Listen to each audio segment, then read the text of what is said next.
Ohio State football wrapped up its fifth practice of preseason camp. Behind us today on Tuesday, we talked to Perry Eliano and his safeties group. I'm Nathan Baird from cleveland.com, along with Stephen Means and Andrew Gillis. And obviously that safety group includes Sonny Styles, who's one of the most exciting players this preseason for Ohio State, one of the most intriguing players this year.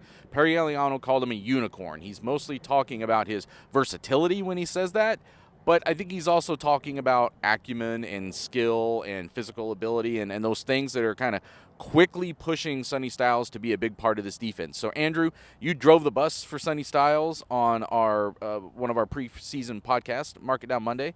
Find Buckeye Talk wherever you can find podcasts. Do you think Sonny Styles could be the best player on this defense in 2023?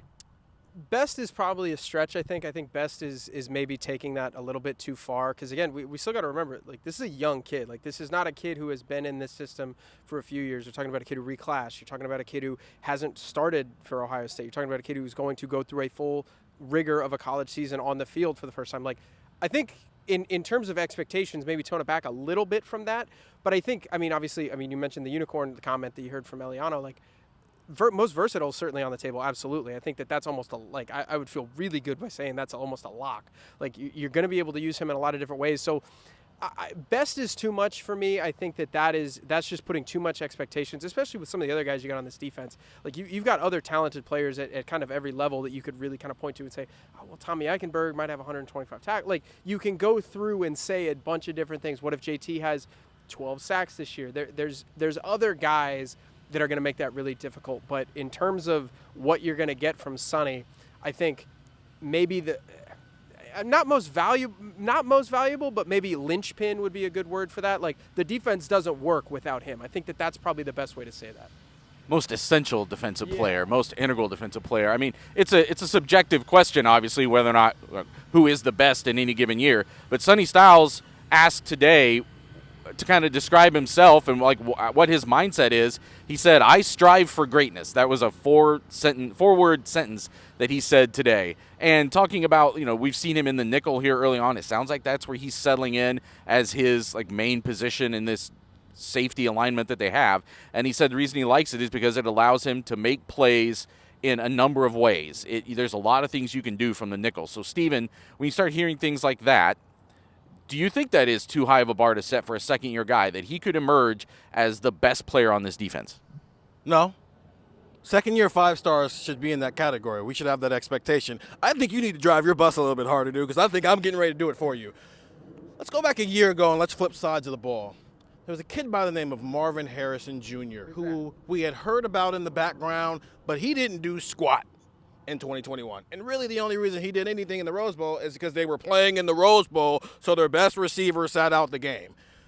Let's go a year from now. On the defensive side, Sonny Styles didn't do squat until the Georgia game where they played him for 12 snaps to cover Brock Bowers. He reclassified a year early. He said this to set himself up to be in this position. To answer your question, I don't think he has to be Ohio State's best defensive player because of Tommy Eichenberg, JT Tuimoloau, Mike Hall, Jack Sawyer, Denzel Burke, Jordan Hancock, Lathan Ransom. Like, he didn't even have to be the best safety, but it would help. I think the potential is there that we get to halfway of the season and we're going, all these guys are dudes, but the best dude out there is a second-year former 5-star recruit who got here a year early to set himself up to be in this position. That's how you drive a bus, ladies and gentlemen. Andrew Gillis is learning on the job. He can 100% put himself in position to be the best player on this defense. He just doesn't have to because of all the other names on that list.